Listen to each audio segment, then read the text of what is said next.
1, 2, 1, 2, 1, 2, 1, 2. I believe we're live. Let me see if we're live on YouTube. Yes, live on YouTube. Okay, we'll wait for some folks to trickle in here. Can you send a text message to the folks? Sure.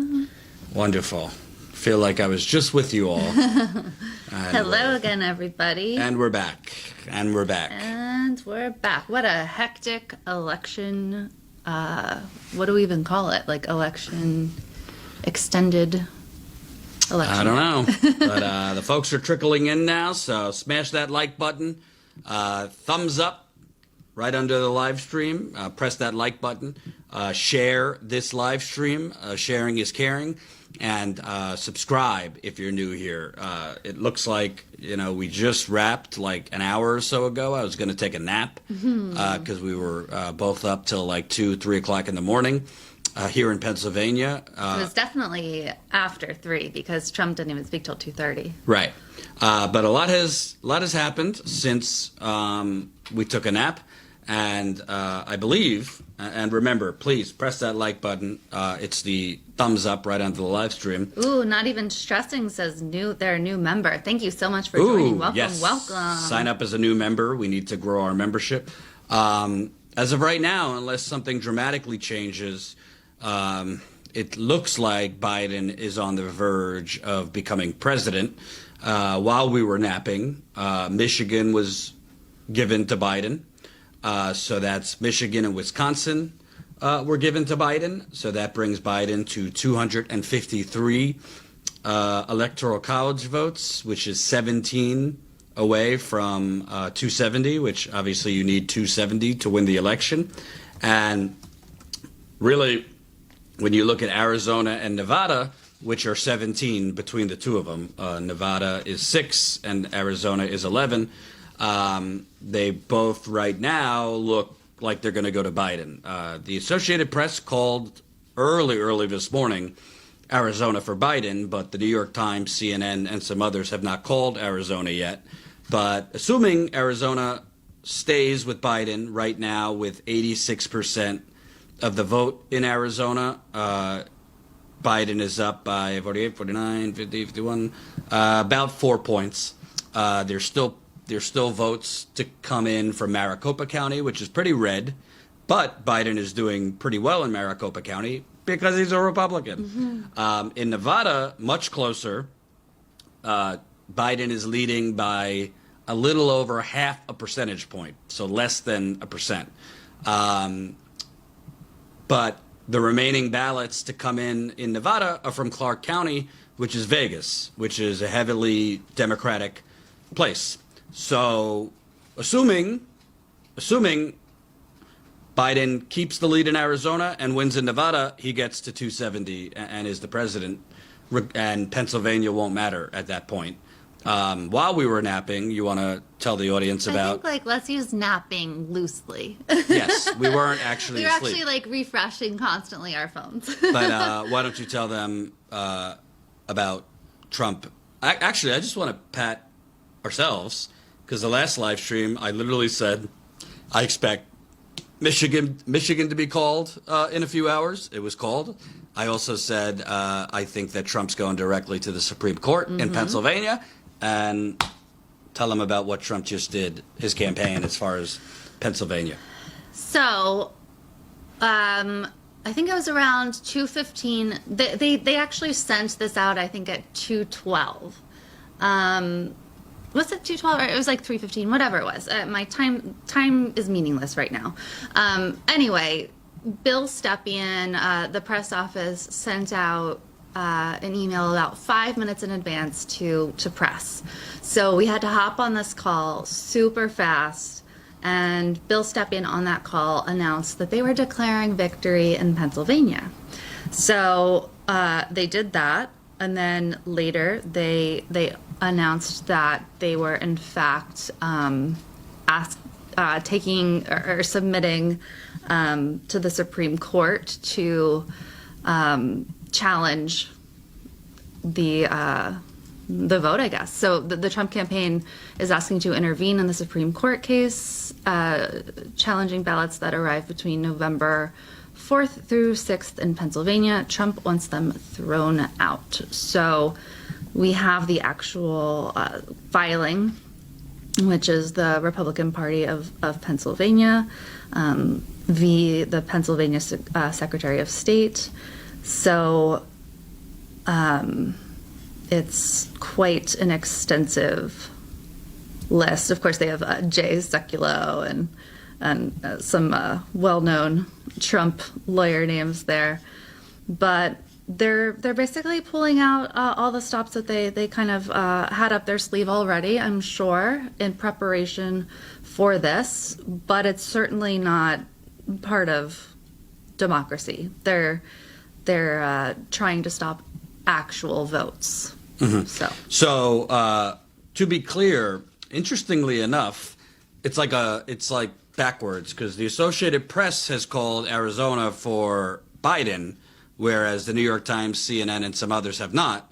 But if you flip that, the CNN and the New York Times have now called Michigan for Biden, but the Associated Press has not. So you got to wonder, like, why is the Associated Press calling certain ones for Biden, but other ones not? But I'm going with CNN and New York Times right now because I think it's accurate. Really, all Biden has to do right now is win Nevada and Arizona. The reason I think he's going to keep the lead in Nevada is the remaining ballots left in Nevada. The majority of them are coming from Clark County, which is Vegas and a Democratic area. Biden is not doing so hot. I think the ultimate numbers that are going to come out are going to show his campaign did not do well with Latinos. As I reported earlier, Trump has increased his turnout among black voters by 4% and Latino voters by 4%. So as Joe Biden and the Democratic Party have been playing footsie and making love with Republicans this whole time and trying to get, the John Kasichs of the world, the Meg Whitmans of the world, the David Frum, Bill Kristol, Nicole Wallace, and all the warmongers that now are on MSNBC, they have lost 4 percentage points among black voters and Latino voters. So that's a different discussion for a different day. But Nevada, I think Biden will keep Nevada. So then Arizona, I mean, just looking at the numbers, I don't see how Trump closes a nearly 4 percentage point gap in Arizona. So Trump could go to the Supreme Court on Pennsylvania, but it's not going to matter because Biden only needs Arizona and Nevada to clinch this thing. And I think in terms of, my guess is we will have final results for either Arizona or Nevada by very late this morning, meaning like another 2 a.m. situation. Biden did just come out. I'm not a fan of his, but I thought his speech was pretty decent. It was much better than I thought it would wasn't be. Blusterous. He said, count the votes. Kamala Harris. Kamala Harris. Mm-hmm. You're not necessarily racist if you mispronounce. I'm not, I don't like people who, like the Republicans are clearly doing it on purpose, but I've botched the pronunciation just, by accident. But Kamala Harris was standing there essentially just like, can't wait to be president. But yeah, I mean, honestly, I don't think it's over because even when Biden clinches it, Trump has already shown that he is going to go to war. I got to tell you, on McConnell, obviously McConnell has gone along with every horrendous thing Trump has done for the last 4 years. I think McConnell might actually come out and go against Trump on this. And the reason is not because he's, some courageous leader, but he sees the writing on the wall. And for him, his goal is to set up the Republican Party for the next step, which would be basically stopping anything from getting done under a Joe Biden presidency.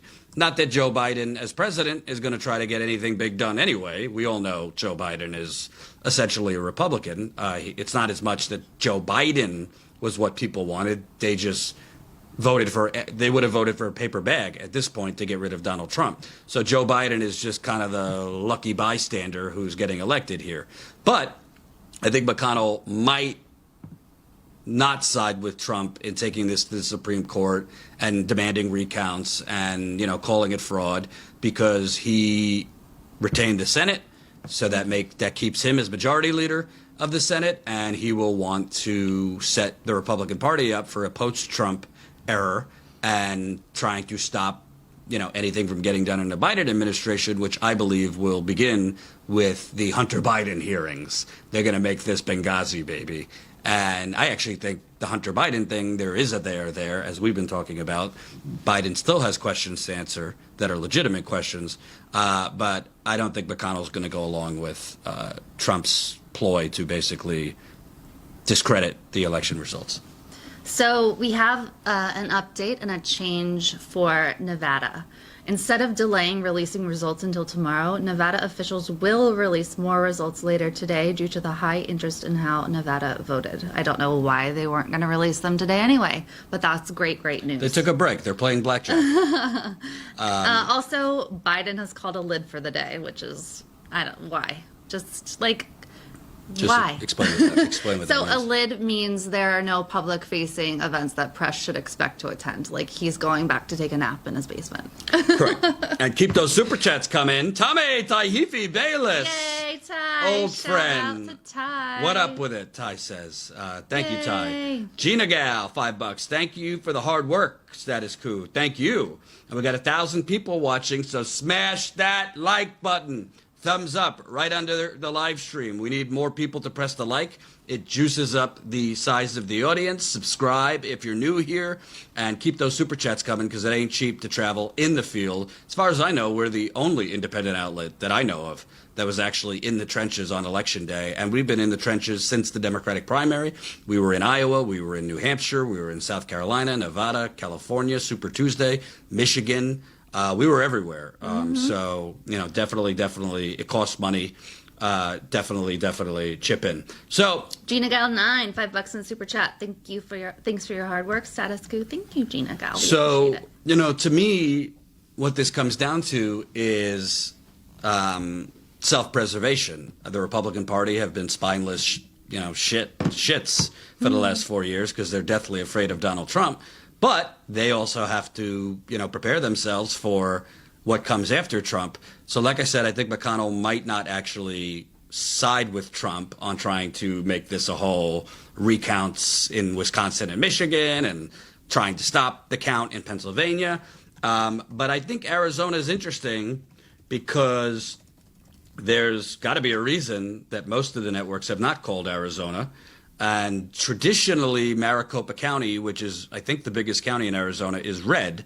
But Biden has been doing fairly well there because he's been courting Republicans and is, frankly, a Republican himself. Some people don't like me saying that, but it's on policy, he's not that much different than your average 1990s Republican. So Arizona, I don't think Nevada will be close. I think Biden's lead will grow in Nevada. But it wouldn't surprise me in Arizona if Biden's lead shrunk and Biden ended up, if he wins Arizona, it being a lot closer. Because right now it's 48, 49, 50, almost 4 points. He's up in Arizona. I don't see that happening. But when you look at Michigan and Wisconsin, he ended up winning Wisconsin. It looks like all the votes aren't counted, but it looks like he's going to win Wisconsin by a little over 20,000 votes. Trump, so I think that's around the same amount that Trump won Wisconsin. So Biden flipped it by 20,000 votes. So that's not a huge victory. So, all these people that were saying Biden's a safe choice, Biden's the most electable. I got news for you. Bernie Sanders would have beaten Donald Trump in Wisconsin by a lot more than that. He's very, very popular in the industrial Midwest. He had appeal to Trump voters that I don't think Biden has. So, a win is a win, and the Democratic Party is going to tell progressives, go screw yourself. We won. It doesn't matter by how much. But I do think it matters by how much because, honestly, it really shouldn't have been this close to begin with. Maybe Biden's lead will expand, but as of right now, he's only going to win Wisconsin by less than a point. Michigan, I think the lead will expand a little bit more. Biden is up in Michigan by a little over 1 point. So again, Michigan was Trump's lowest margin of victory. Trump only won Michigan by 10,000 votes. And I will say, I think in Michigan, I think in most of these states, it had a lot less to do with Biden than it did Trump. But I actually went on the Hill a couple weeks ago. They had me on to kind of give a preview of Michigan. And what I said in Michigan was, I think Trump's, obviously the racism and, the terrible things he's doing, but also the fact that he was basically governing by the seat of his pants, and there was no actual thought behind his policies. Trump pissed off a lot of farmers in the industrial Midwest, and Michigan, outside of Detroit and Flint, Michigan's a big, big agricultural state, and he pissed off a lot of farmers with his trade wars and his tariffs. They were really, really hurting before the pandemic. The stimulus money, the farmer stimulus that Trump gave to farmers, ironically, much like his tax cuts, a lot of that farmer stimulus went to already successful big family farms, like well-known family farms, and the smaller kind of rural, smaller level farms didn't really get a lot. So I think in the northern part of Michigan, when it's all said and done, I think Trump's numbers probably went down among some of those farmers, and that might be the difference in Michigan. When you look at Wisconsin, besides, coronavirus is decimating Wisconsin. It's hit Michigan hard too. But, to me, if Trump would have taken coronavirus more seriously, then you add in the Foxconn. Remember that Foxconn factory that was going to bring 23,000 jobs to Wisconsin, and it ended up being a total con. And I think it is technically open, but with way, way, way, way less jobs. And it was a giant corporate welfare giveaway. They gave Foxconn, a Taiwanese company, like tax cuts, tax subsidies, your typical Republican con. I think that's, again, I don't really think Biden won these states as much as Trump lost these states. If Biden's margin would be bigger, we would give him credit. But, he's not winning by a ton. And then you look where we are in Pennsylvania, Trump's lead is going down as we go. Right now, it's 84% of the vote is in, and Biden is down by 47, 48, 49, 50, 51, 52, between 6 and 7 points. He's down between 6 and 7 points. Technically, there is enough ballots remaining that Biden could take the lead. And Nate Cohen, what is he with, the New York Times? Yes. Nate Cohen tweeted out, he's a pollster with the New York Times, saying that he thinks still a lot of uncertainty in Pennsylvania, but this doesn't look like a looming recount situation. He also said in Pennsylvania, it's still consistent. Where we are now in Pennsylvania is still consistent with Biden eventually taking the lead. But Pennsylvania, it sucks for us because we were hoping it was all going to come down to Pennsylvania, so we would be here to cover that. But if Biden wins Nevada and Arizona, Pennsylvania won't matter. So, I don't necessarily think it's over, because I think even if Biden hits 270, yeah, of course, Trump will look like a sore loser and a lunatic, but that doesn't mean he's not going to go through with all the challenges. And, at the end of the day, it's a tough one, because in 2000, it was one state. And the Supreme Court, stole it for George W. Bush. That's just a fact. Al Gore got more votes. They shut down the counting. I don't know if the Supreme Court would really do anything, because it isn't going to come down to one state if Biden wins Arizona and Nevada. They're not going to stop the count or overturn the results in multiple states. That's just too obvious, even if you're 6'3" partisan Republicans. So as of now, it looks good for Biden. I know, I can't pretend to you. I'm always going to keep it real. I'm not super excited that Biden is president, but I am relieved that Trump won't be president. I guess that's the best way I could say it. I'm not overjoyed that Joe Biden is president. I know some progressives are, not because you like Joe Biden, but you wanted Trump out that much. I see dark days ahead if Biden becomes president, more so because I think, and The Intercept did good reporting on this, there is a history of Joe Biden, on behalf of Obama, cutting really, really terrible deals with McConnell. So now he'll just doing it not on behalf of Obama, but just as president. And I think those deals will be totally insufficient to the crisis we're in. We're in a crisis. It's not just the health crisis, but the economic crisis. It's been over 3 months since we got federal aid for unemployed people. So what are your thoughts? You're like 10 topics in. Are you saying I'm long-winded? Jesus.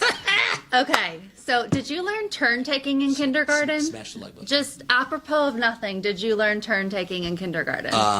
I think I missed a few days in kindergarten. You must have. We'll revisit those lessons. So I want to point out that I'm signed up to Trump's supporter text list just so I can see what's going on. Trump supporter. Wow. I like to see what's going on, on the other side. Know your enemy and all that. Over and over again today, probably, let's see. So 1, 2, 3, 4, 5 texts today, all in this vein. It's up to you, Jen, to protect the results. Biden wants to steal, in all caps, the election. Eric and Don Jr. are calling on you to step up and defend the election results. We can't let Dems undermine our election. Dems and the fake news want to steal this election. Your support is critical right now. We must protect the integrity of this election. The left will try to steal this election. We must defeat the radical left, fake news, DC swamp, and deep state over and over and over again. And so I said this on the previous live stream. This is the reality that the right is living in, especially those who are deeply into not even really just the Fox News right at this point, the OANN right, the Rush Limbaugh right, the QAnon right. So it's really scary, and I never thought I'd say this, but kudos to Fox News, because Neil Cavuto just cut away from Rudy Giuliani shouting to the clouds that Philadelphia is committing election fraud or something. And they cut away to announce that Biden had won Michigan. So I think some lines are possibly being drawn. I don't know. Obviously, Fox News is not like a bastion of morality, but it'll be interesting to see kind of who comes out on the side of decency, maybe, because the stakes are higher this time. Trump was obviously bad and terrible in 2016, but this is a whole nother level. There are legal challenges now by the Trump campaign in 3 separate states. And this is serious. It's very, very serious. And a couple things. I guess the Washington Post put this together, but 2020 turnout is on track for almost 66% of Americans, which would be the best since 1900. So 66% of Americans are estimated to have voted, the best since 1900. So that's positive. 12 states broke decade-old records for turnout. And only 6 states had turnout over 70%. Those 6 were North Carolina, Florida, Michigan, Iowa, Wisconsin, and Minnesota. I would tell you, again, look at 3 of those states that had turnout over 70%. Wisconsin, Iowa, Michigan. All 3 are heavily, well, some more than others, but all 3 agricultural, farmers. You got 70% turnout or higher in those 3 states. Another thing that's interesting, Nate Cohn of the New York Times, who again is a pollster for them, he's pointed out that Trump's lead in Georgia has gone down to 1.4 points, so like 1.5, with a lot of Democratic votes still out. We'll be razor thin here, and it seems on track to end up in recount territory either way. So that's interesting. And I kind of feel mixed about that, because I think that, basically Joe Biden and the Democratic Party really haven't hid their intentions here. It's basically to shift the party even further right, to basically abandon like young people, Latino outreach. I don't want to say abandon, but focus a lot less on expanding in terms of Latinos and black voters and younger people, and instead try and basically pick off Republican voters to become Democrats and to really court like the suburban voters and pick off a lot of those suburban voters who are more more reliable Republican voters to the Democratic Party. So when you see this is why states like Georgia are a lot closer than normal. This is why states like Texas, although it's not going to be close, are starting to move a little bit more. And the Democratic Party under Biden and, MSNBC and the people in that swamp, that's how they want it. They want to be more, they want to like take Georgia, and they want to appeal more towards suburban and more conservative areas. And even if that means, I told you this on the last live stream, but Biden is down 4 percentage points among black voters this election. He's also down 4 percentage points among Latino voters. What does that mean? Trump has increased 4 percentage points among black voters. He's increased 4 percentage points among Latino voters since 2016. In 2016, Trump was at 8% among black voters. This time he's at 12%. In 2016, he was at 28% among Latinos. This time he's at 32%. So those are what you called opportunity costs. The Democratic Party deciding to basically go all in to like pick up the suburban Republican, the suburban wine moms. And they started this in the 2018 midterms, by the way. It wasn't just now. They started this in the midterms in 2018. They basically made the strategic choice to let's not focus as much on the Latino outreach, black outreach. There has been reports of less enthusiasm for Biden in Philadelphia and other urban areas among black voters, Latino voters, to get the suburban vote, to get the Republican vote, to be more competitive in like Georgia. People that have short-term vision might say, great, he won, let's cheer. They did the right thing.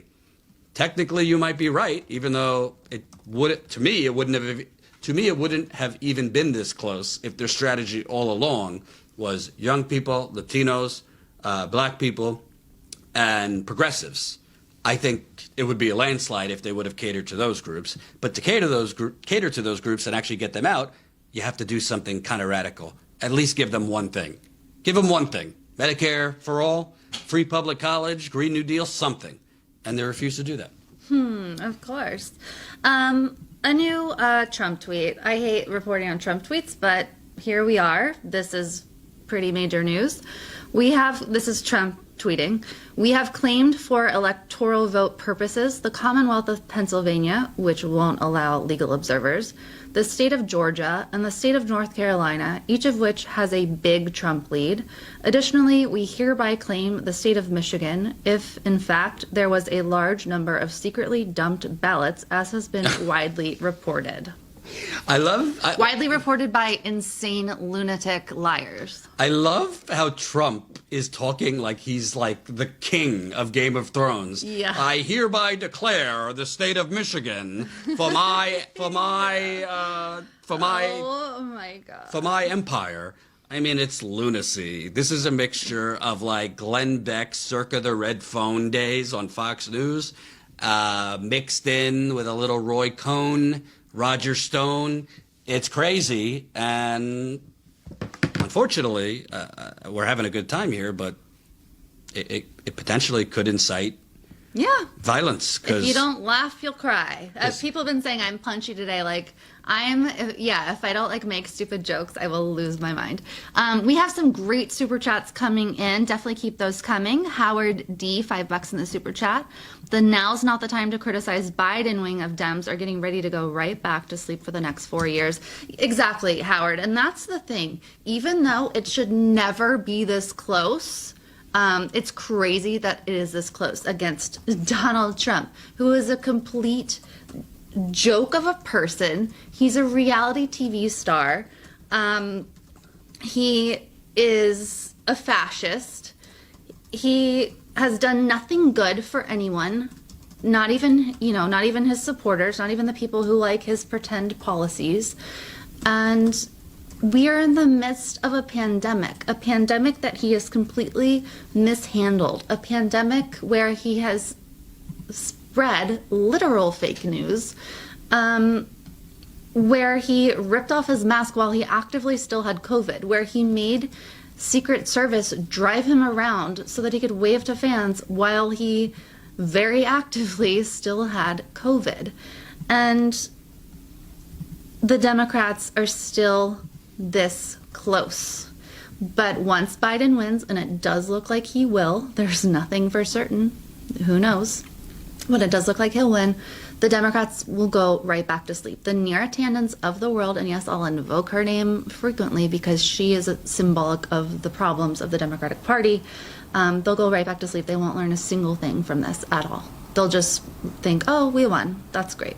Let's keep collecting lobbyist money and go back to brunch. And I'll defend Jenn's honor here, Natural Earth Farm, What happened? who said people talking like you, Jenn, is what helped Trump get as many votes as he did. What are you talking about? I think that's ridiculous. These people who say, Jordan, Jenn, now's not the time. Don't criticize Biden. Don't criticize the Democratic Party. Get out of here. No, the reason Trump got as many votes as he did is because the Democrats for the last 2 cycles haven't actually run an opposition candidate. They've run 2 people running on woke signaling and bumper stickers that don't mean anything. That's how you elevate a quasi-fascist. It's not like 2 people on YouTube telling the truth. It's if you don't run candidates that have a bold vision, if you don't run candidates that actually are proposing anything with substance. Give you an example. Florida. Trump won Florida by a larger margin, okay? By a larger margin than he'd won in 2016. Guess what just passed on the ballot measure in Florida? $15 minimum wage. You think if Joe Biden might have been a little bit economically populist with any type of bold policy, Medicare for all, some form of UBI, free public college rather than his, what do they call it, debt-free college or some neoliberal term like that. Same thing in Michigan, Wisconsin, Pennsylvania. Access to debt. Yeah, same thing in Michigan, Wisconsin, and Pennsylvania. Even if he wins all 3, it's going to be by a narrow amount. It's not Trump didn't get the votes he got in those states because people were criticizing Biden too much. Mm-hmm. It's because Biden wasn't proposing anything that people could actually vote for. Believe it or not, most people tend to vote for something rather than against somebody. This election being the exception, because most people that voted for Biden, and we interviewed them, they had nothing nice to say about Biden. It was all, I'm doing what I got to do to get rid of Trump. So these people with these theories that, journalists shouldn't dare criticize. I mean, it was outrageous, the censorship. I don't want to get sidetracked, but these people telling us, stop talking about the Hunter Biden thing, you're helping Trump. That's not the role of a journalist to self-censor or censor things because it's 2 weeks before election. That's the role of political partisans, not journalists. So, sorry, I disagree. Keep smashing that like button. Natural Earth Farm, clarify what you're talking about. I have no idea what you're talking about. 1 second. Keep smashing that like button. We have almost 1,500 people watching. 700 of you have pressed the like button. The 43 who have disliked, that's okay. But we need more of you. Please smash that like button. It helps expand the audience. We really appreciate it. Some people are saying that the public won't go back to sleep. So I think, and Jordan's been talking about this a lot lately. We're going to, no matter who wins, economically, the real working class people of this country are going to continue to struggle. So my hope is that the people of this country rise up and demand more and protest on their very real needs, the need for free healthcare, not free access to healthcare, but free healthcare. It is a human right, and really, that's when I talk about the brunch crowd, I'm literally talking about those Hillary Clinton pussy hat crowd brunch people who held up signs at the Women's March, which I did attend, and whatever, that said, if Hillary were president, we would be at brunch right now. That's who I'm talking about. I'm not talking about normal working class people. I'm talking about the Nearytandans, the pussy hat brunch people who, when Biden's in office, they'll think everything's okay now. I don't have to do anything. I don't have to march for Black Lives Matter anymore because I'm white and privileged and brunch is yummy. And let's go lay on my fluffy feather mattress and everything's fine. That's who I'm talking about. So, and I also think I'm right, you're wrong. I also think that actually, in terms of progressives, because that's who I care about, to tell you the truth, we're progressives and we're progressive journalists. In terms of progressives, I actually think it's a double-edged sword. So in terms of America, I think one of the worst case scenarios is Biden winning the presidency with the Republicans keeping the Senate, meaning McConnell stays the Senate Majority Leader. And the reason I say that is Biden has a history of basically going in back rooms with Mitch McConnell and making deals, and those deals generally screw the public. Couple examples. When Obama was president, Obama didn't talk to Mitch McConnell. He didn't rub elbows. He didn't do the work of negotiating with Republicans. He sent Uncle Joe to do that. And Uncle Joe, frankly, is a conservative Democrat. So he was making deals with Mitch McConnell, like extending the Bush tax cuts. It was Biden who was putting on the table in a grand bargain that Obama was, desperate for a grand bargain. It was Biden that convinced Obama to put Social Security on the table as far as the grand bargain, because Biden was negotiating with Mitch McConnell. So now Biden ain't going to be negotiating on behalf of Obama. He's going to be the president, and he's going to be negotiating with Mitch McConnell. And Biden, he ran waxing poetic about, the Republican fever will break. And once Trump is gone, the Republicans will come to their senses and we could agree to disagree, but at least work together again, which is, that's delusional if you actually think that's going to happen. But Biden, in this quest to bring us back to the good old days of welfare reform and compromising on being bipartisan to sell the American people down the river on everything from welfare reform to the crime bill to repealing Glass-Steagall to the Patriot Act to the Communications Act of 1996 to, I'm forgetting some major ones, NAFTA. All of the things that when Republicans and Democrats could just work together during the 90s and 80s under Reagan, that's what's going to happen with Joe Biden. I guarantee it. They're going to pass a stimulus. It's going to be another Obama-type thing. It probably will be 2/3 tax cuts. There will be a lot of job retraining programs. I'm talking about a stimulus towards coronavirus. It ain't going to be direct UBI to the people. There ain't going to be any forgiving rent or canceling the rent, which is going to create a massive homelessness crisis because the moratorium on evictions have already expired in some states, and a lot of them expire in the new year. You think the Republican-held Senate is going to go along to cancel rent or continue to delay evictions? You think Joe Biden, who is bought off by Wall Street and real estate developers, is going to go to battle to prevent mass evictions? So I think it's a disaster. But why I think it's a good thing, on one end I think it's a disaster, but on one end I think it's a good thing for progressives. Progressives ain't going back to sleep like they did under Obama. And frankly, I actually think there might be people outside the progressive movement that join progressives to fight Biden because they're also unemployed. There's going to be neoliberals unemployed. There's going to be working class people that just voted for Obama that are still unemployed.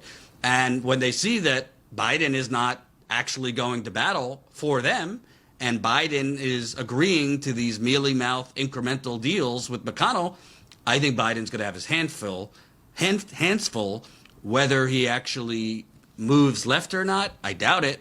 But if progressives and others that join progressives in fighting Biden put the fear of God in Biden and say, we'll primary you, And I don't think Biden's going to run for re-election again in 2024. Maybe some things will get done. But I think that's the positive silver lining. Besides getting rid of Trump, the positive silver lining is maybe Neera Tanden and the neoliberal wine moms in suburbia are going back to sleep. The progressives are not going back to sleep. And I think some folks might join us that are unemployed, without health care, and desperate. Neera got fact-checked by Twitter today. That's very funny. So Nate Cohn of the New York Times tweeted, Trump's lead is down to 5 points in Pennsylvania. I have no idea how many more votes they'll count there before nightfall, but Trump's margin is already more than cut in half so far today. We have a couple more. Yeah, I don't know where he's seeing that, because I don't see that on the maps I'm looking at, but I assume because that's CNN, they're slow. But New York Times doesn't have that either. But, we'll see. Well, he's Nate. He knows everything. Okay. He's the good Nate, not Nate Silver. So we have, oh, you'll love this, Jordan. Walter Stalzing said Trump got the votes he got all because of Jimmy Dore, Jordan, and Jenn. I think he was being funny. Oh, okay. Yeah, I don't think he meant it like that. Okay, then Walter, that's funny. Yeah. I thought it was serious. I mean, you're a Jordan man, which is funny. Yeah. Okay. So let's get through some super chats, which we really, really appreciate. We did Howard. I think that's significant. Okay. Go ahead. Super chats. Tanya H, 10 euros. 10 euros in the super chat. Why is there no analysis whatsoever on why this is such a close race in the first place? MSN is just obsessing on the bullshit Trump is saying. Yeah, I agree. They really aren't holding the pollsters to account and saying, why were they saying that Wisconsin would be a 10-point lead for Biden, etc. I totally agree, and I think it's a malpractice of the media. And by the way, in our last live stream, we actually did that. We were talking about why exactly it was this close, which frankly, the Democratic Party won't care. They're just going to say we won and that's it. And let's, pop champagne, listen to 1970s music and start screwing the working class of America. But the fact that it is this close should be an embarrassment, honestly, to the Democratic Party. Yes, it's tough to beat an incumbent president, but when you have 234,000 people dead in the last 9 months, when you have an economic crisis, when you have this president essentially scaring the living hell out of a lot of Americans, but particularly suburban women, and when you have basically a looming depression, I really believe that. The cases are exploding all over the country, all over the place. I'm sure you're seeing it where you live. Businesses are going out of business. Long-term unemployment, meaning people unemployed for 27 or more weeks, is going up. You should be crushing that candidate. You should be well over 300 electoral college votes, more towards like 350 electoral college votes. So the fact that it is even this close, again, corporate media is not going to care. A win is a win, and they'll say, Biden was very smart to not worry about Latinos, not focus as much on black voters, really focus on, widening the coalition, or they call it the Democratic tent, and bringing Republicans in. Well, doing that strategy, you only were able to slightly eke out a victory. Whereas I think if you would have done the strategy that we suggested, very, very direct persuasion of progressive voters, young voters, black voters, Latino voters, I think you would have crushed the election. But the only way to actually get those people in your column is actually to give them something to vote for, not just something to vote against. And Biden never did that. But, of course, a win is a win. So they will, they will say that he did the right thing and it was the right strategy. And, if Nate Cohn is right, if he also wins Pennsylvania, then it won't just be like 270, then it will be 290, which, is not slightly eking it out. That's 20 additional electoral college votes. Okay, guys, calm down. It's okay. I know, of course I'm not upset. Jordan is a very long-winded person, and it's nothing, there's nothing the matter. I know how to handle Jordan. Oh, people are mad about what? That you talk too much and don't let me talk. Oh, go ahead. No. Apparently. They're like, Jen does, like, they're debating whether I look upset or not. No, Jordan, Jordan I can handle, trust me. Let's see, we have, where did I leave off? We have Swirly Swirl, $5 in the super chat. Let's hope the squad actually can save enough teeth to push back on bad deals. Even though the squad is getting bigger, I don't think that they do quite yet. I think maybe the establishment's getting, you know, maybe keeping an eye on them a little bit more. But I don't think we're quite there yet. What do you think? No, we're not. And I also think you could have the numbers, but if the numbers aren't all unified in one strategy, then the numbers mean nothing. And what I mean by that is, you know, I like AOC. I agree with her on policy, but, you know, she's done these like magazine covers with Nancy Pelosi, you know, calling Nancy Pelosi Mama Bear. As far as I know, it was only Ro Khanna of the progressives in the House of Representatives came out saying enough with the stall tactics, just accept the deal, Pelosi, because Pelosi had a deal on the table for $1.8 trillion from Trump for the coronavirus, the second coronavirus stimulus, which obviously we need a lot bigger, but at a certain point, something is better than nothing when people have no federal unemployment coming to them and people are desperate. You know, the unemployment expired in July, and that's it. People haven't gotten federal help since July. So, you know, if we have the numbers, you also need those numbers to all act essentially the same way. That's why the Tea Party was successful, because they had the numbers, but they were also all scorched earth, all in unison. Yeah. So, you know, you have Jamal Bowman now. You have Cori Bush is coming in. She just officially won. Jamal Bowman just officially won. Mondaire Jones just officially won. Am I forgetting anyone? So the numbers are rising. And the Democratic Party, by the way, did not win as many seats as they thought they were going to win in the House.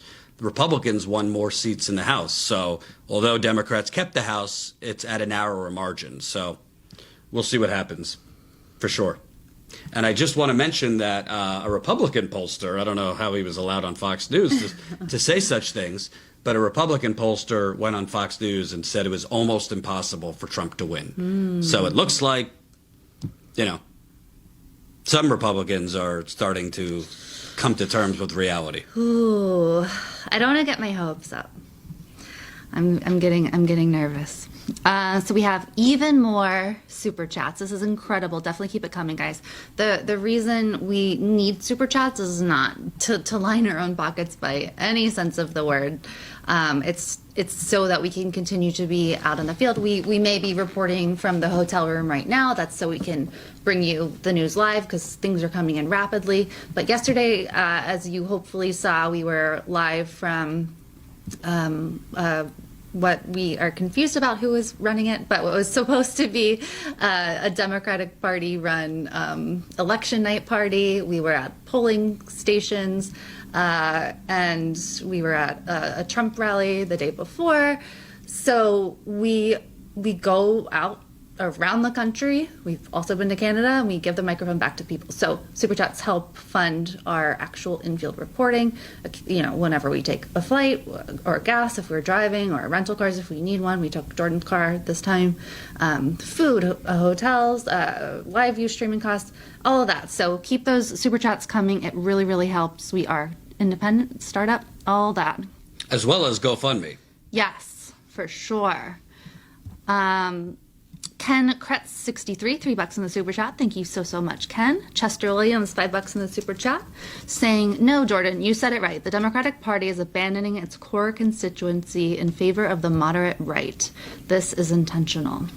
Absolutely. I agree. And actually, the Lincoln Project, I wish I had saved the tweet, but the Lincoln Project, which the Democratic Party was giving a ton of money to, not the party itself, but people who consider themselves to be Democrats, were giving the Lincoln Project, made up of neocons, conservative people.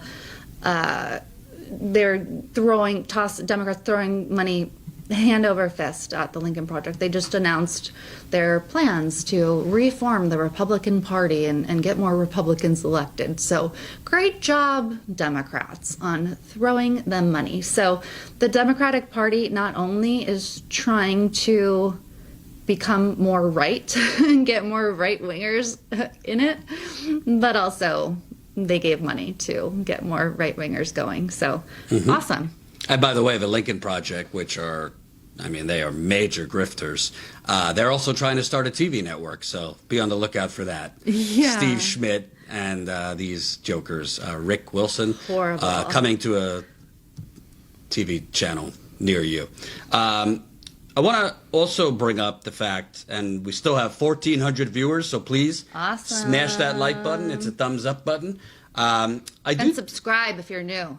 Yeah, I do think this is a good sign, even though it's Biden, and Biden looks like he's going to win, so I'm not like, doing, jumping jacks for that. But the fact that we had this level of turnout, to me, is a really good sign in terms of what comes next for the progressive movement.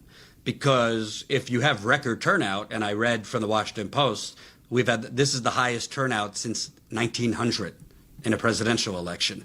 Yeah, you could say part of that's just because people wanted Trump out that bad, so that's why more people turned out. But the fact of the matter is, turnout is turnout, and we had, I believe the number was 66% of Americans turn out. Why that is important, I think, is because I've been saying now for a few weeks, I've been around the country, so have you. I think we need to start thinking pretty dramatically differently in terms of not putting all our apples or our eggs, whatever, in electoral politics. And we need to start thinking about, yes, running candidates and organizing electorally, but unrelated to electoral politics is how do we actually create change outside of electoral politics? And the way to do that is mass mobilization, not just protests in the street, but economic protests, actually organized economic boycotts.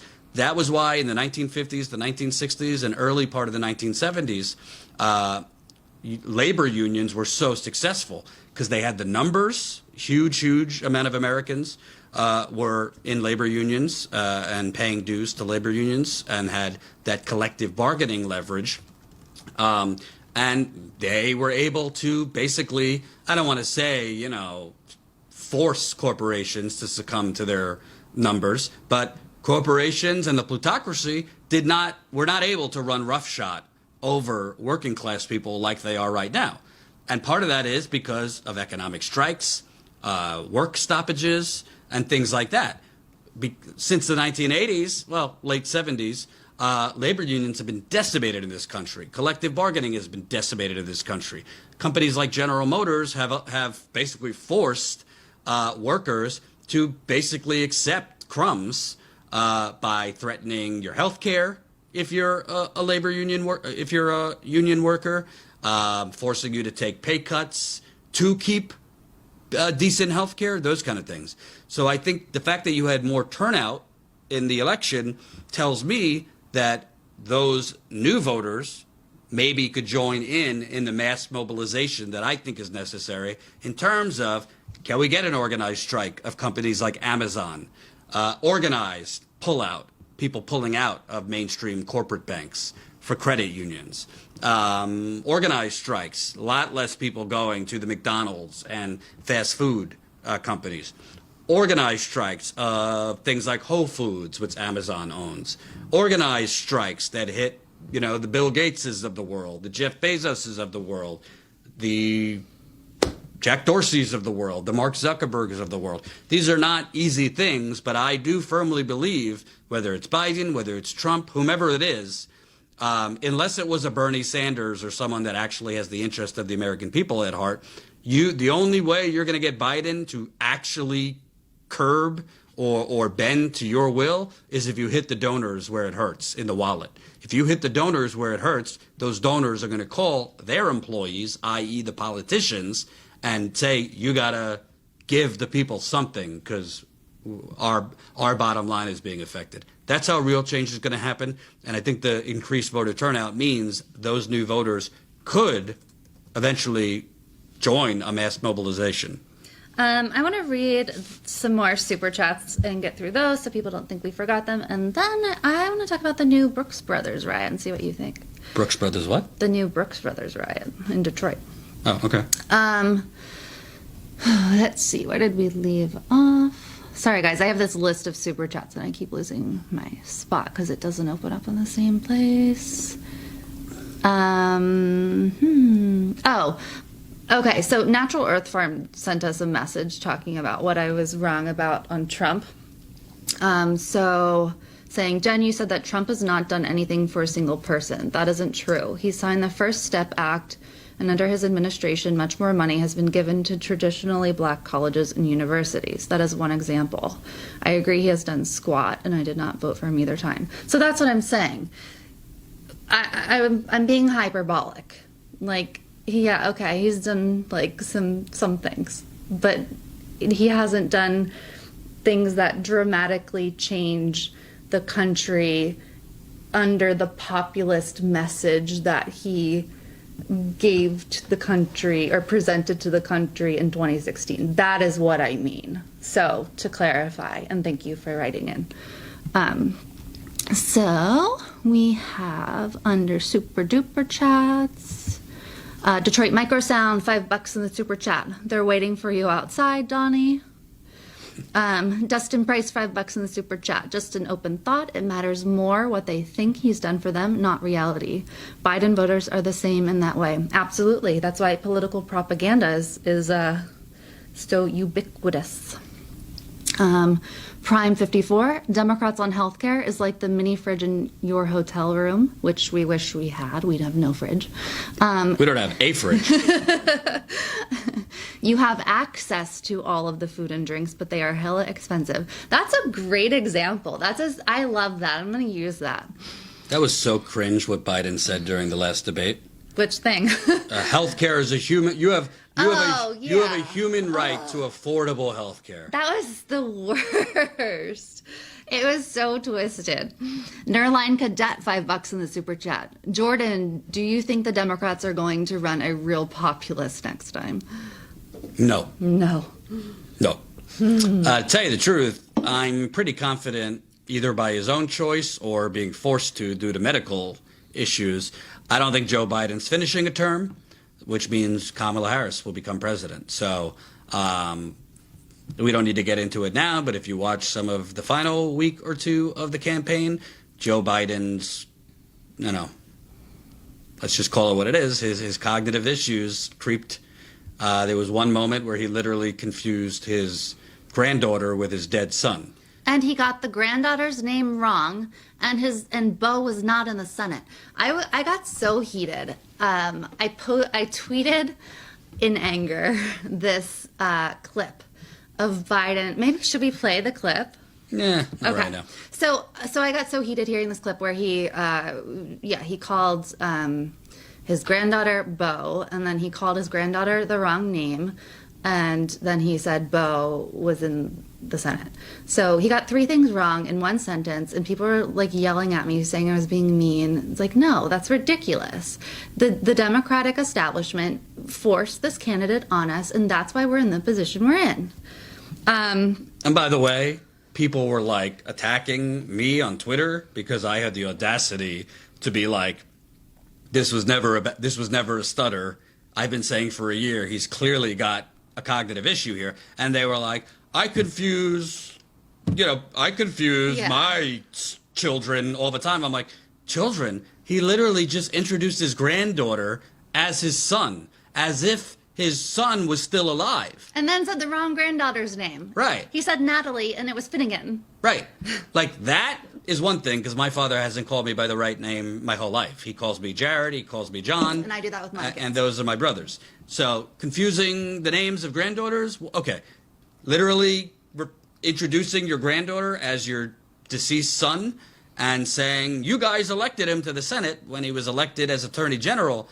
This is the sign of somebody who's, I'm not a doctor, I'm not going to diagnose, but there's something going on. And honestly, it's major league gaslighting by the corporate media and these Twitter morons that, how dare you challenge Joe Biden? Because when it comes out that he's got early onset something, I'll take my victory lap. Hashtag Twitter morons. By the way, as an update, Trump's current margin in Pennsylvania is 303,293 votes, according to the New York Times. Dustin Price, $5 in the super chat. Everyone in my watch party asked, why can someone vote that way for Trump? I asked if they ever asked a Trump voter. They said no. I think that's interesting. I do think neither side talks to one another. I don't agree with those people that are like, oh, if only people would chat, then they could see eye to eye. No, I don't think so. I think both sides are too far gone.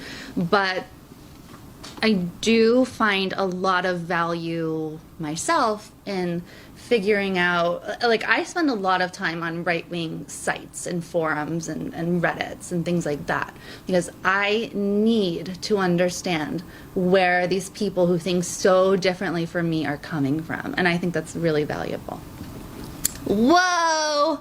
Dustin Price, $50 in the super duper chat, saying, you touched a nerve, smiley face. I have been seriously thinking how we can boycott, etc., and how to make it approachable to my friends, how to increase personal power and decreasing corporate power, and actually feel empowered in daily life.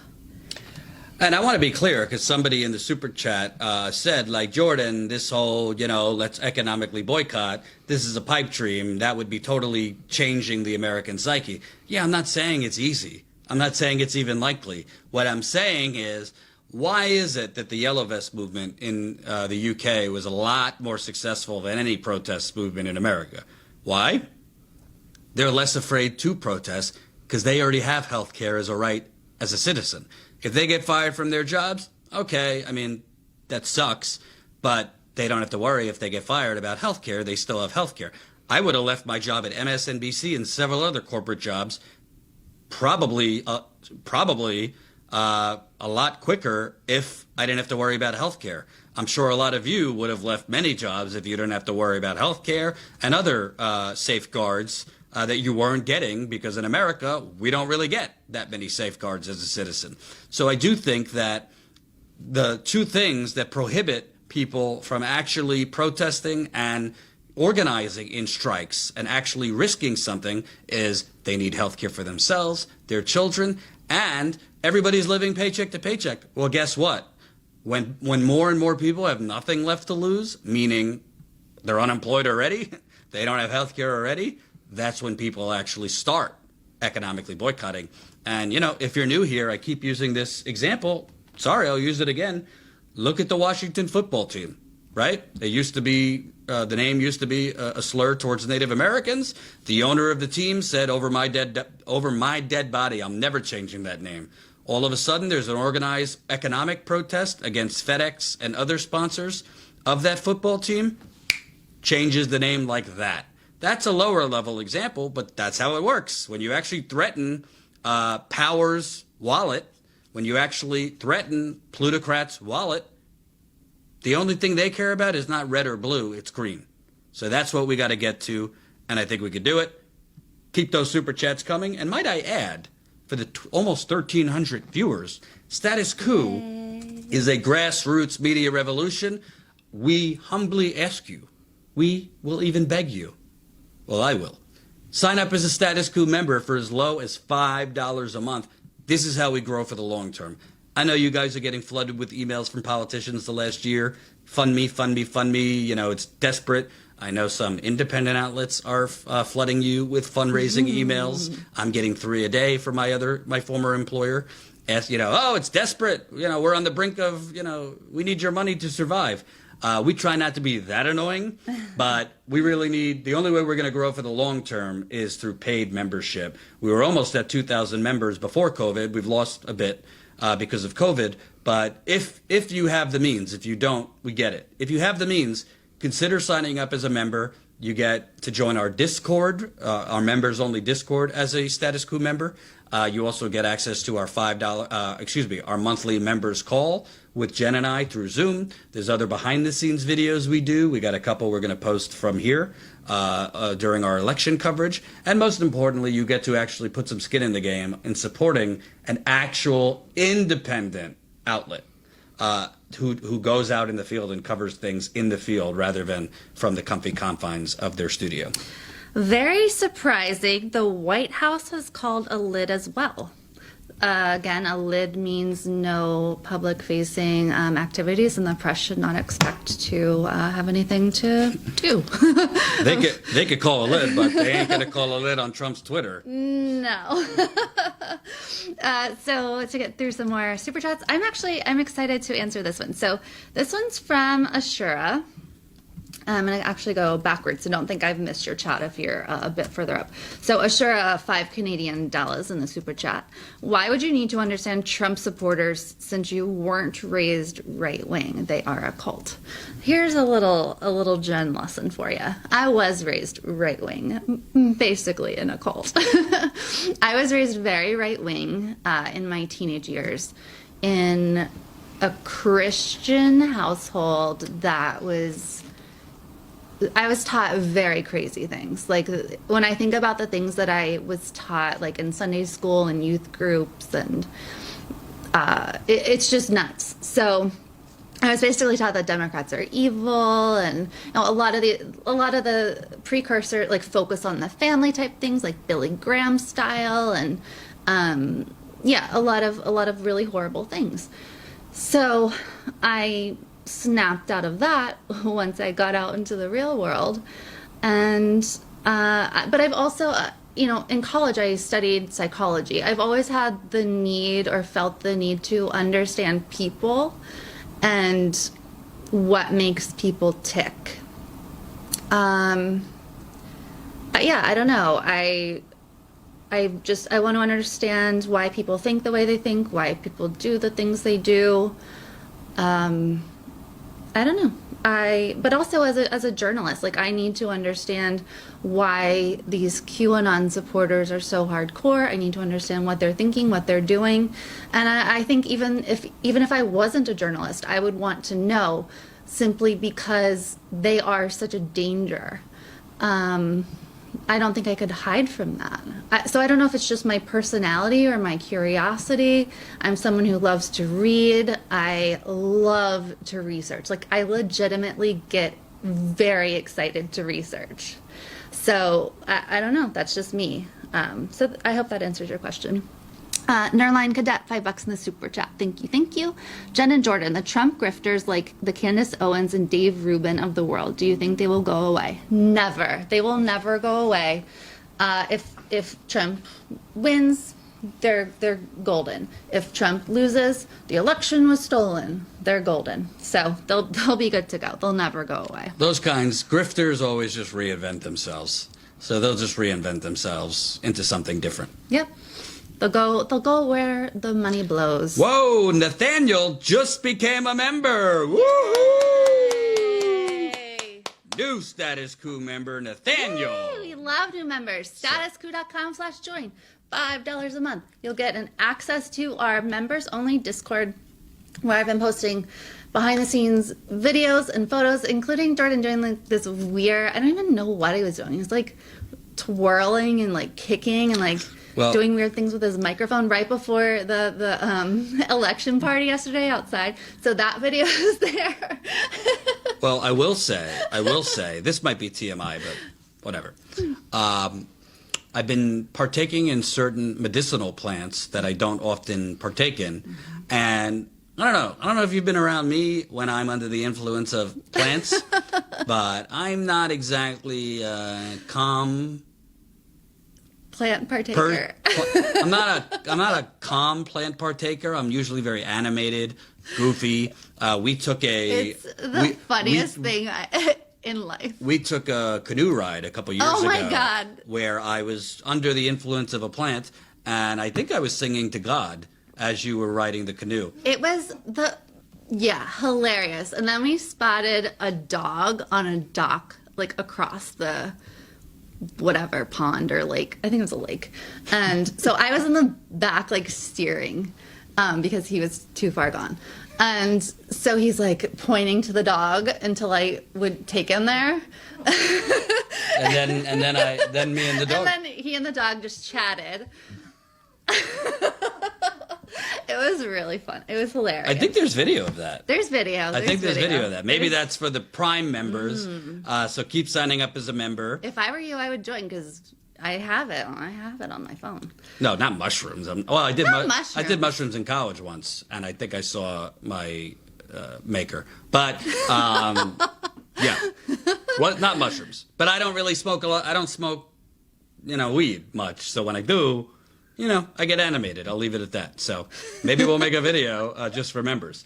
So I think we're in the lightning round part of the live stream now. Well, we still have a bunch. Let me finish out these guys. I want more memberships, damn it. Sign up. statuscoup.com/join. But I don't want these guys to feel like we forgot them. We just have a little bit more. Newbean666, $5 in Super Chat. Jenn and Jordan, thanks for all your amazing perseverance and hard work. Thank you so much. And George, $5 in the Super Chat. I appreciate your getting out and talking to people. It's invaluable to building a strong progressive movement. Nice work. Thank you so much, Anne. Chester Williams, $5 in the Super Chat. Interestingly, in healthy democracies, voter participation is upwards of 80%. Tells a lot about the 66% of the electorate voting is the highest in 120 years. Yeah, absolutely. There's a huge chorus of people wanting to smoke weed with me now. It is an experience to remember.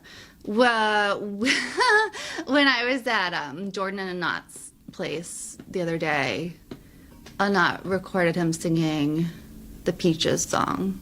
Peaches, peaches, peaches, we're gonna eat a lot of peaches, move into the country. But the high version, and by the way, high version is really something to behold. If you do sign up as a member, maybe we'll release the me singing to God video and then stroking the dog. Patting the dog, not stroking the dog. Like, this is weird now. I think it was a wonderful video. I think it was what happened to the dog? He's fine. No, the dog, fine. They're friends. Nothing happened to it. My God, you guys have a dark mind. Yeah. Somebody asked, where did you end up releasing the Flint doc? Sorry to interrupt. That is a great question. It is. We had someone who was supposed to be finding someone to distribute it or license it or whatever. And then they ghosted us. They had a lot of experience. They had been high up in the biz. And now it's too late. Moral of the story, we're probably just going to say fucking and release the Flint doc ourselves. It's not been high on the priority list during the campaign, but that's coming sooner than later because we've kind of exhausted our possibilities for distribution and we want it out. But we might time the release of the Flint doc with a future story we're working on related to Flint. So stay tuned on that. Bonky Nuts. What is that? $5 in the Super Chat. You guys are amazing. Prefer watching you guys over the TV news. Yeah, if you're not a member, join. statuscoup.com/join. So close. Go ahead. Oh, so close. Cafe LNG, $5 in the Super Chat. Amazing election coverage. Thank you for your hard work. Thank you, Kat. Rocket Raccoon, $5 in the Super. Look how he's struggling. Rocket Raccoon, $5 in the Super Chat. Let's show love to Detroit. Honestly, yes. I just hope them and Flint are remembered. They stood up. Flint won't be remembered. It's not had clean water for 6.5 years. Yeah. But we remember it. And what's happening in Detroit right now, we really should touch on it, is nuts. Absolutely bananas. There's a group like trying to break into the vote counters to stop them. Thank you so much, Rocket Raccoon. Will Moffat, $1.99 in the Super Chat. Thank you. Sonia, or Sonia, however you pronounce it, Schmidt, $4.99 in the Super Chat. Do you guys have any thoughts on if Trump will pardon Snowden or drop charges on Assange if he loses? No. I do not think he will. I don't think he'll do anything good ever. And by the way, Biden is not going to do a damn thing to reverse the extradition attempt of Julian Assange, which I would have liked a debate moderator to ask Biden or anyone to ask Biden, but they didn't. You would think that since the Obama-Biden Department of Justice did not find grounds or did not move forward with trying to prosecute Julian Assange, that a President Biden might reverse course, but I doubt it because, he works for the deep state just like all of them, and the deep state wants Assange in solitary confinement for the rest of his life, unfortunately. Jordan is like getting your grandma high. That is a very good description. Someone wants to know if John smokes weed. Does John smoke weed? John smokes weed. We just have a couple more super chats, I promise. Okay. Where'd it go? Where did it go? D. Lawrence, $5 in the super chat. Biden will scapegoat Republicans blocking him and use the debt crisis as an excuse to do nothing. Republicans are taking the House and the Senate, not the House. No, Republicans didn't take the House. Oh, maybe he means in 2022. Oh, okay. Possible. They did make inroads last night. They won more seats than was expected. So, we'll see. We'll see. We shall see. Okay, we're through. So let's do some lightning rounds. Somebody said shout out to John. Shout out to John. Yep, super chats welcome, but we really last minute stragglers, sign up as a member to Status Coup for $5 a month. Think about what you spend $5 on a month. A burnt cup of Starbucks coffee. I don't know, a couple empanadas. Well, actually, one empanada these days is like $4. Whatever it is, think about if you have the money. A lot of people don't right now, which we understand. But if you got $5, try. Please consider joining us as a member. Trust me, it's not so we can, party. We don't do that. It's so we could fund it. Oh, my wife just got here. Where you been, Anat? You're late. My wife just got here. So. Hi, Anat. Oh, you missed it. We were just telling the audience about me partaking in certain plants the last week or so. And the Peaches song. Yeah, she's not. Gina G, $4.99 in the super chat. Corporations spent more money on Prop 22 propaganda than Bernie raised in his 2020 run. We need to get money out of politics. Yeah, the Prop 22 propaganda was insane. When I was in California, when I got an Uber, the propaganda popped up on my Uber ride. It was crazy. Henry says one word to Jordan, blueberries. Is that? What is this? Is blueberries connected to pot? What about it? He said one word to Jordan, blueberries. I have no idea. Gianni, hope Status Coup reaches 100,000 subs by the end of the year. I hope so too, Gianni. We have been suppressed by FuTube. That's what I call it, FuTube. They have been hiding us in a cave, and we're sick of it, and we're not going to take it anymore. So subscribe to this channel if you're new. Spread the coup. Spread the word to your friends, your family. I don't even care if they watch it. Just press the subscribe. No, I do care if they watch it. But we need them to press the subscribe button. It really makes a difference. We do think once we hit 100,000 subscribers, it does something in terms of YouTube's algorithm. YouTube identifies channels with higher subscribers as, I guess, more desirable, meaning we might show up a little bit more in people's recommended feeds, which we have not been showing up in people's recommended feeds. I mean, it's not like we're going to blow up because YouTube has literally openly on its blog, it literally said for the election, they were elevating authoritative sources like Fox News and CNN. So that tells you where YouTube is these days.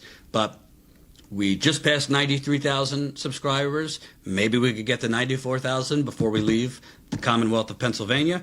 And then we'll, set our sights on 100,000. A little piece of news here. The Biden-Harris team has put up a transition website. Ooh, so they're really transition team. Yeah, they're working the imaging game.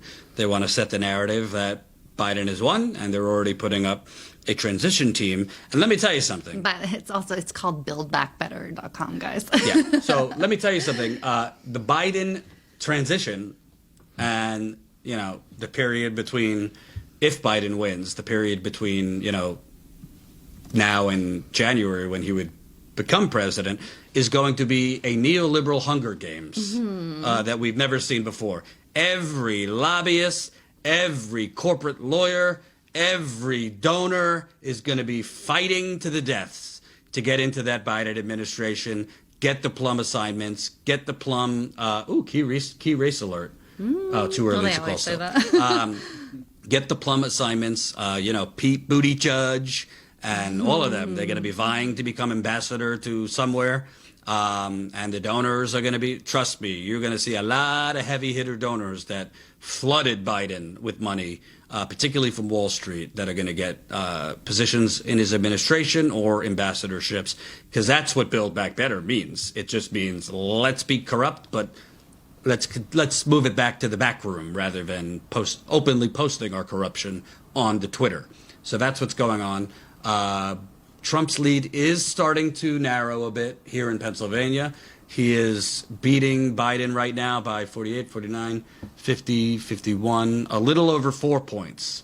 So Trump's lead has narrowed in Pennsylvania, and his lead in Georgia right now is at a little over 1 point. So Biden is closing in a little bit in Georgia, but I just don't see Biden winning Georgia. However, if Biden keeps closing in, it could go to a recount. So that would be interesting.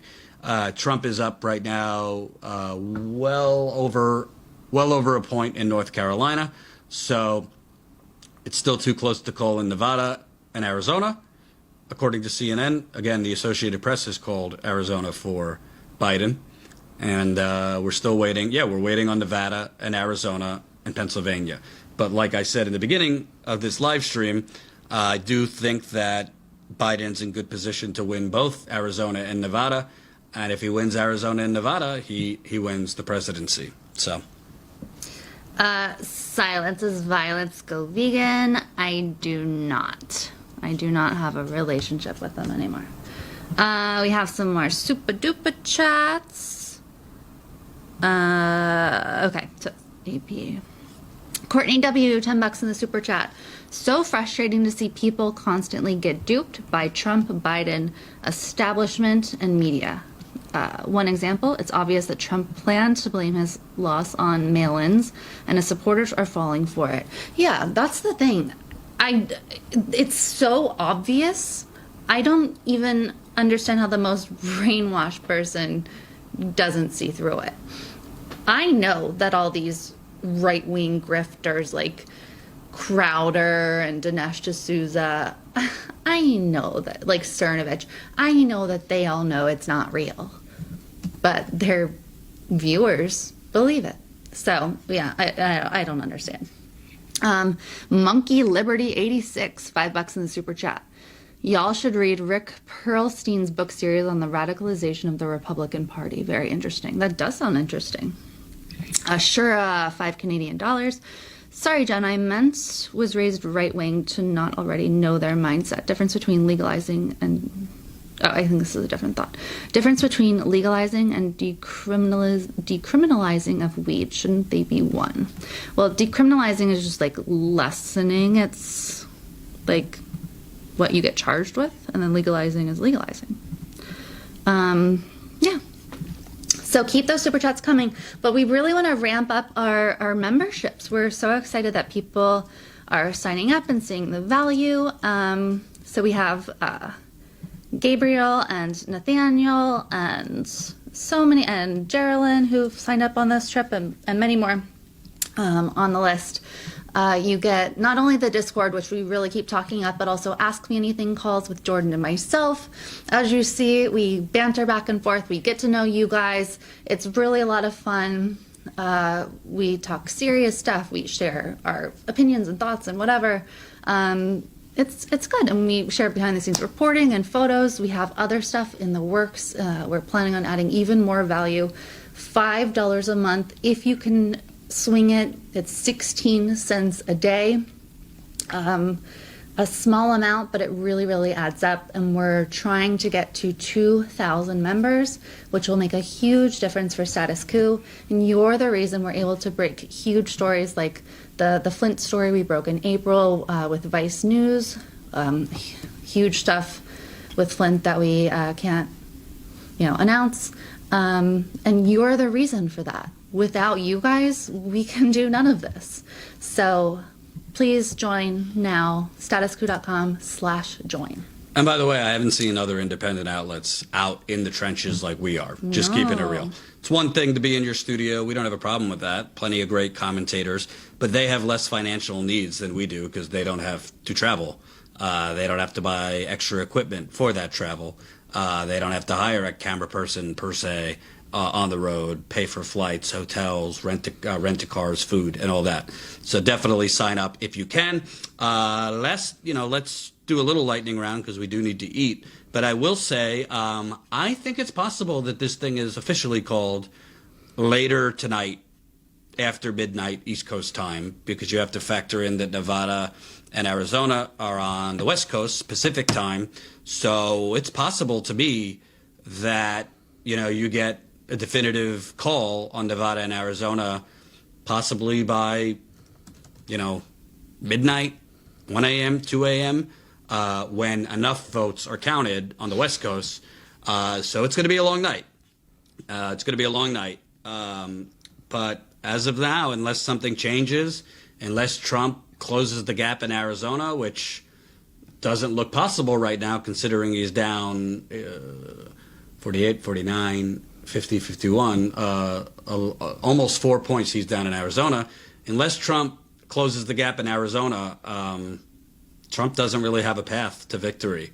Trump needs to win either Arizona or Nevada, plus Pennsylvania to get to 270. And right now, Biden is leading in both Arizona and Nevada. So it doesn't look good for the Donald, even though he's doing one last authoritarian fascist thing. What does New York Times have the race at? Electoral votes. 253 for Biden and 214 for Trump. AP has 264 for Biden. How? What did they call? They called Arizona. Yeah, earlier this morning they called. So what else did they call? Let's see what the AP has here. So they called Michigan. And what did they call? Oh, I guess maybe they hadn't called Arizona yet. There was kind of a discrepancy there. So I think they called Arizona for Biden. So yeah, Biden is now 6 away from becoming president. All he needs is Nevada, which it looks like he's going to get.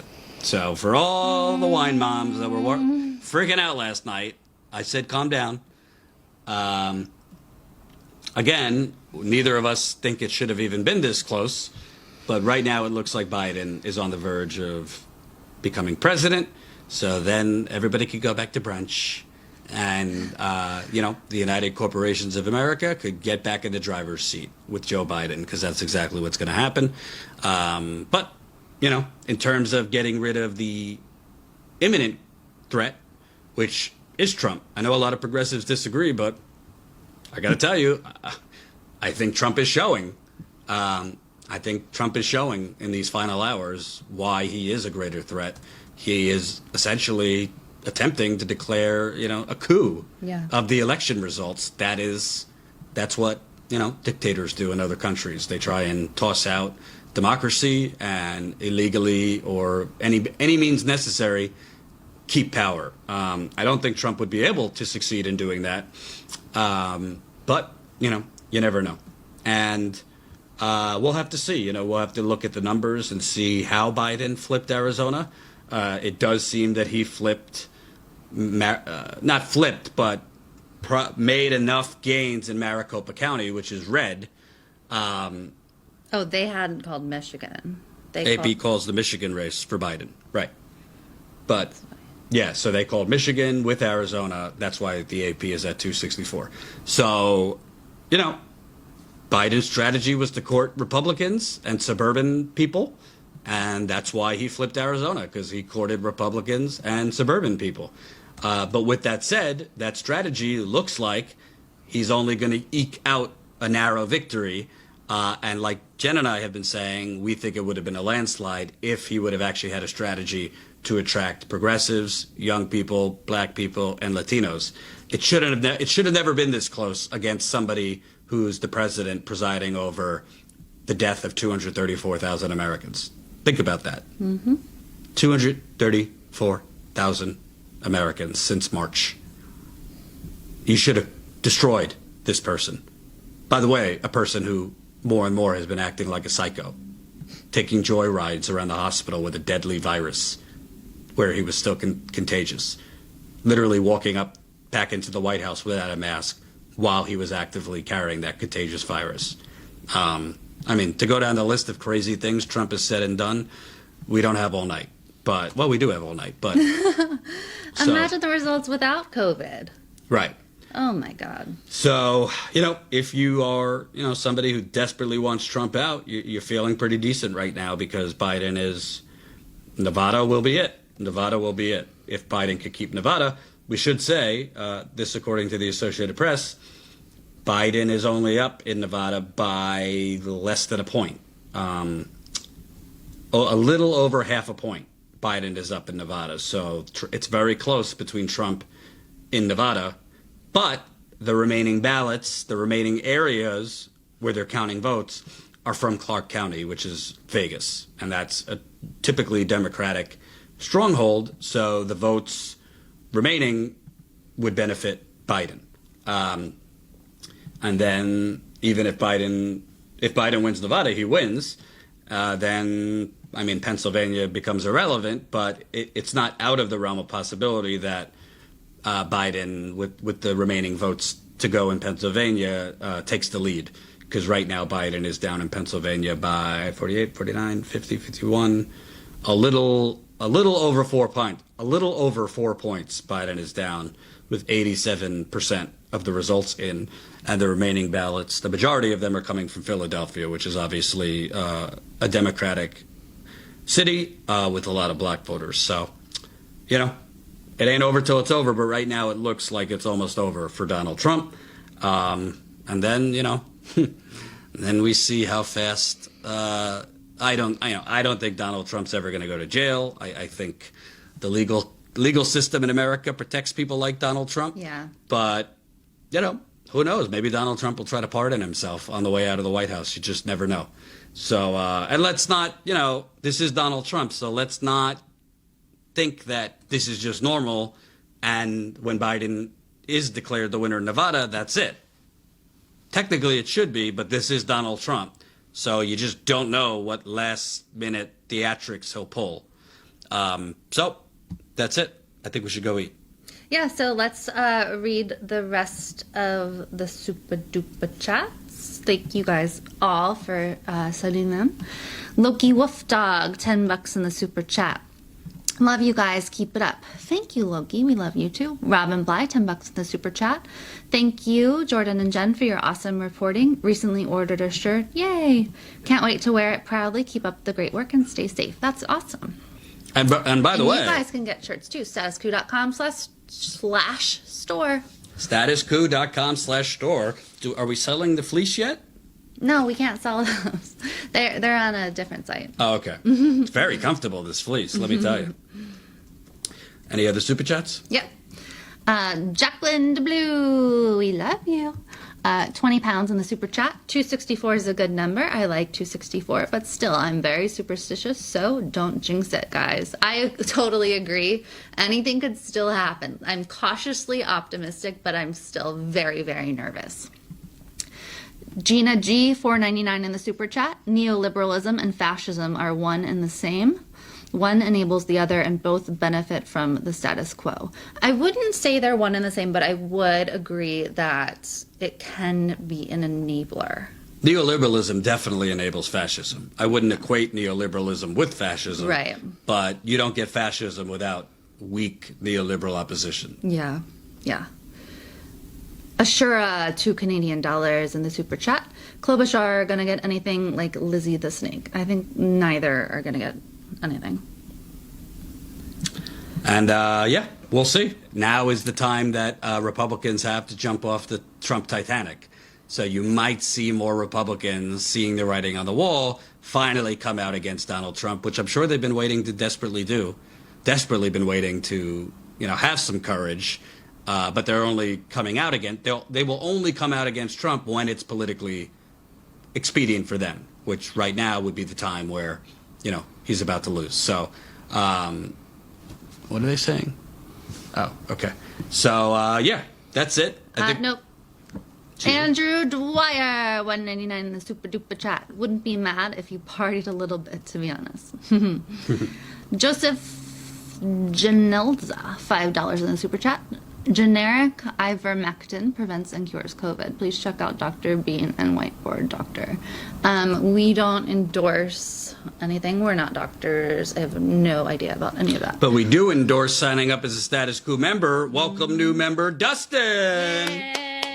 Welcome, new member Kelly. Yay! We are now at You can join too. We are now at 1,701. 1,701 members. Who's gonna be like Kelly and Dustin? Join the media revolution. I see you out there. Statuscoup.com/join. Sign up for as low as $5 a month. Do it because... What's for dinner? I'm not allowed to say. My wife is in the chat, and I don't want her to hear what I'm gonna eat. 8Dog1, $2 in the super chat. Liberals blow. Bernie would have won easily. Cannot disagree. Okay, so I read that one. Let me see if there were any more that came in. Let's see.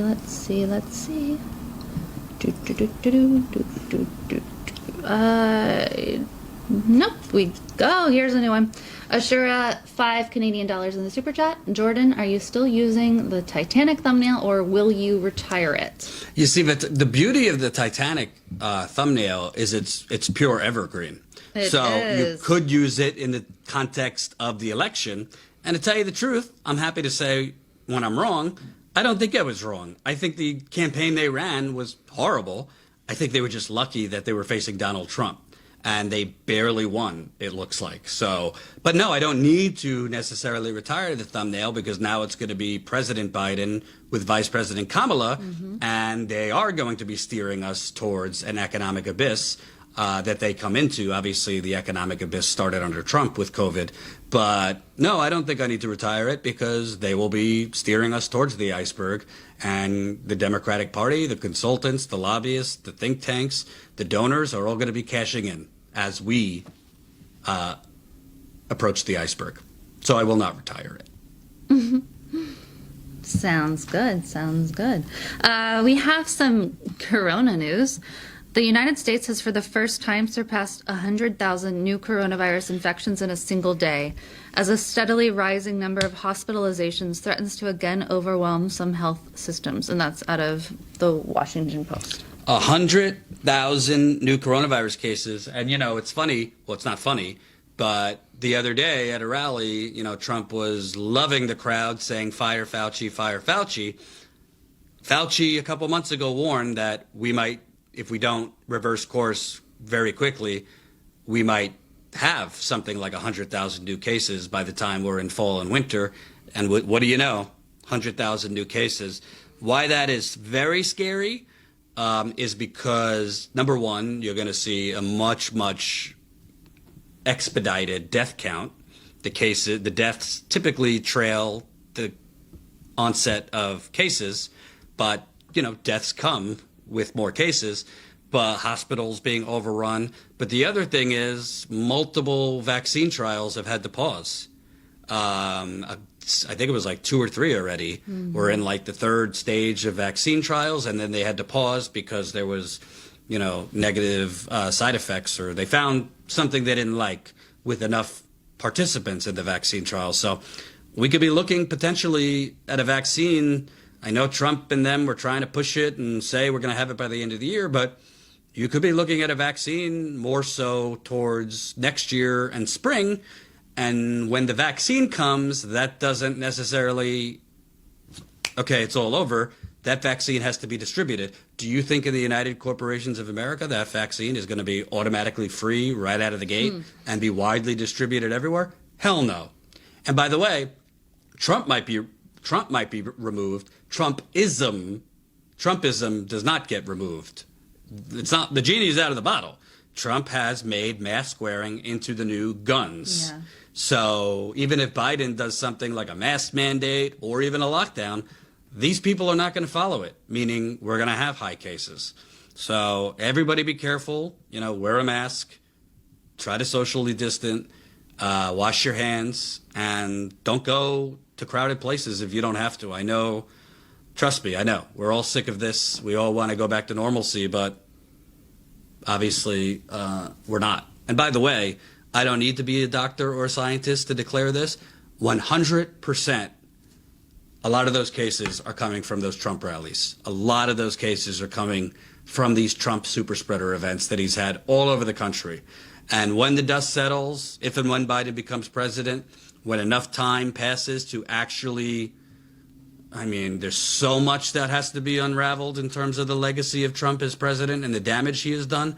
One of those things that's going to be very clear is Donald Trump was responsible for a significant amount of death that did not need to happen due to his inaction on coronavirus and then his action, which was holding these insane rallies. I mean, we were just covering a rally 2 days ago.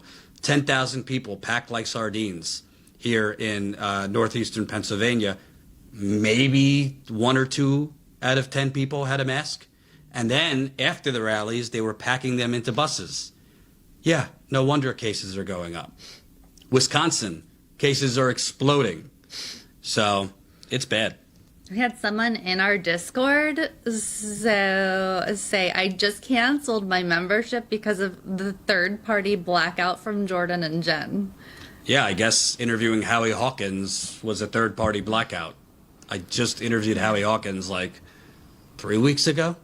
So, Bye. I guess that's a blackout. Did the Bye. Young Turks interview Howie Hawkins? Riddle me that. Bye. Bye-bye. See ya. Okay. What was I was gonna share something important. Okay. So take this with a grain of salt because I believe that's what you should always do with exit polls. So this is Edison who does the exit polling. Percentage voting for Trump. So this is the breakdown of who voted for Trump. Top to bottom, I'll just read the top few. Conservatives, white evangelicals, white male not college graduate, white not college graduate, white female non-college graduate, white 45 to 59, white men, white 30 to 44, white 60 plus. So no shockers. No shockers at all.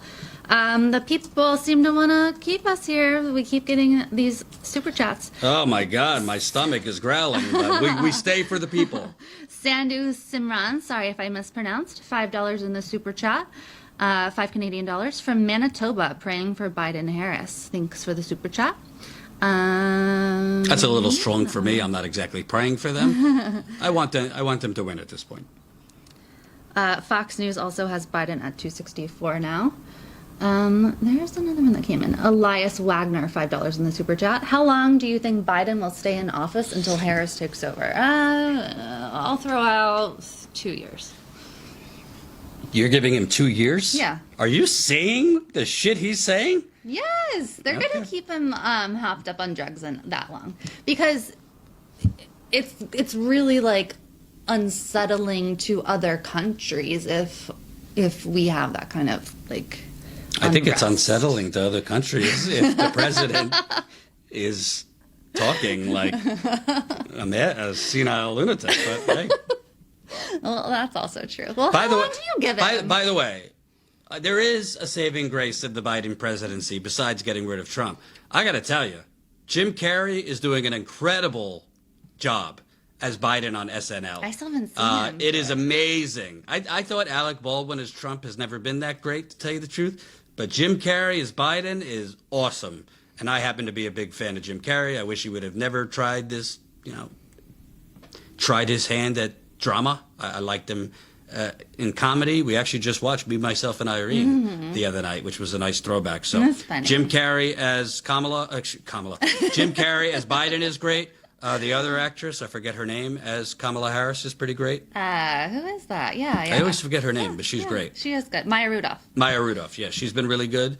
By the way, I just want to say something, and this might trigger some of the wine moms, but biggest loser of 2020, other, of course, than Trump at this point, Elizabeth Warren. Holy cow, you sold your soul in 2016, you sold your soul in 2020, Warren. You sold Bernie down the river, you threw him under the bus and then reversed over his dead political carcass, and it looks like it looks like Warren is not going to get even a parking pass in the Biden White House, much less Treasury Secretary. So that's what happens when you abandon your convictions and sell progressives down the river. Because make no mistake about it, okay? Elizabeth Warren knew after the New Hampshire primary that she was not going to win the Democratic primary. When you lose in your backyard, New Hampshire's right next to Massachusetts, I think she came in third place in New Hampshire. She knew she wasn't going to win, but she stayed in it anyway. She knew she wasn't going to win after Nevada, where she came in, I believe, third or fourth place. She knew she wasn't going to win after South Carolina when she came in. She could have dropped out 3 times to actually help the remaining progressive candidate, and she chose to stay in. Why? Because, like, some Bernie supporters drew snakes on Twitter. This is why she stayed in, because she was hurt about Bernie supporters. And because, frankly, I think she miscalculated in 2016 with Hillary Clinton, thought if she stays in long enough to basically help, whether it be Biden or Pete or whomever that wasn't Bernie at that point, that they would pay her back later. But something that Elizabeth Warren and others might not understand about the Democratic Party establishment, they're about, what have you done for me 60 seconds ago? As soon as your usefulness is done, they're done with you. So I would be stunned if Elizabeth Warren got any role in a Biden administration. Yeah, I'm angry. Oh no, the president tweeted again. Oh, Trump tweeted again. Our lawyers have asked for meaningful access, in quotes, but what good does that do? The damage has already been done to the integrity of our system and to the presidential election itself. This is what should be discussed. Okay. So Trump is starting to sound like, I don't know. Trump is really starting to sound beyond a sore loser and just like flailing at the wind. I mean, that he's saying meaningful access. I don't know what that means, but what the damage has already been done to the integrity of our system and to the presidential election itself. This is what should be discussed. See, this is dangerous in multiple ways because he is continuing to stoke this ridiculous narrative that like mail-in ballots are somehow fraud and that this election is being stolen, and this is going to stoke the Trump voters and the MAGA Nation and Proud Boys and all these people to, storm the gates. I don't want to be dramatic, but I think that this is going to potentially stoke violence. Yeah, I agree with that, and it's horrifying. The super chats keep pouring in. Let's see if the members keep pouring in. Yeah. Keep signing up as a member. Join. Statuscoup.com/join. $5 a month for some amazing perks. The BHAM, $5 in the super chat. Unsubscribing because Jim Carrey and Man in the Moon is the best performance he has done. Put some damn respect on his name. JK, much love. You're right. Man in the Moon is so good. He did a great job with that. Man on the Moon. But yeah, it is Man on the Moon. By the way, Jim Carrey as Andy Kaufman in Man in the Moon was one of the most brilliant performances I've ever seen. And I will say, I do think Trump has a little bit Andy Kaufman in him. I've always thought Trump is kind of like Andy Kaufman a little bit. So is Alex Jones, by the way. Alex Jones, maybe. I don't know. I think Trump isn't like playing a character. Like, I think he buys into himself. I think Alex Jones is like playing. Well, Andy Kaufman was playing a character. Yes, but he became that character is the point. The BJM again, $5 in the super chat. Tweet your fire to Trump on every tweet till inauguration. I'm just going to ignore him until he goes away. Poop pics are on sub. Oh my God, ew. Dabby J, $5 in the super chat. Thank you, Dabby. Ashura, $5 Canadian dollars. Trump will pull a stinker and do nothing from now on since he lost, like I said 2 months ago. He just tweets on the toilet anyway. So I actually disagree with that. I think if Trump loses, which it looks like he's about to, Donald Trump, it would not be beyond Donald Trump to be the first president in American history to pardon himself. Oh, my God. I think Donald Trump might pardon himself from potential future crimes. That won't make a difference because he can't pardon himself in New York. So I don't know. But I think Donald Trump will try to pardon himself, and I think he'll try to make some last-minute deals to help his real estate empire. Okay, so I think we're good. Last little tidbit: McCarthy's gonna hold a news conference soon. Big whoop. Kevin McCarthy, yes, is going to hold a news conference. So, folks, we're going to go to dinner. The next live stream might be to announce a President Biden. Gina G, $4.99 super chat. You guys are wonderful. Thanks for all you do. Heart, heart. If I become a member and join the Discord, may I share white hot memes as society collapses? Yes, because we have a memes channel, so it's so perfect. Gina, we hope to see you in there. statuscoup.com/join. Yes, sign up. I looked into the light again. That's why I'm like blinking like a maniac. Fanatic 215, $10 in the super chat. It's sad that some people's idea of fair when the rules tip slightly in their favor.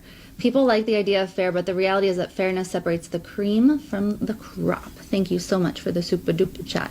You guys have been amazing with these super chats today. And don't forget, our GoFundMe is open 24/7. It's a great way to help us stay in the field and give the microphone back to the people, which is what really sets us apart from those who just sit in the studio.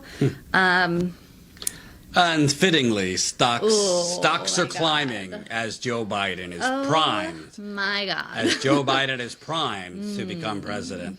What did he tell Wall Street? Nothing will fundamentally change, and they're starting to listen. The stocks are climbing as Joe Biden is about to become president. Well, Jordan, devil's advocate, somebody could say. Maybe Wall Street's happy because they're rid of Trump and the uncertainty. Wall Street did very, very well under Trump. They're just excited because they know good old Uncle Joe with the whole fake middle class persona is going to be even better. Yeah, he'll raise corporate taxes slightly and none of those corporations will pay it because they never do. He'll, modestly raise taxes on wealthy people. But for corporate America, their gravy train continues under Biden because we live in the United Corporations of America. So, yeah, the corporate class wins either way. Jive T just said. I agree. Yeah. All right, let's wrap up because we're all hungry. Thank you for watching. We might be live later again. This thing is fluid. We'll see how long it takes for Nevada to come in. And yeah, definitely consider signing up as a member. statuscoup.com/join. We will see you a little bit later, potentially. Bye-bye. Bye.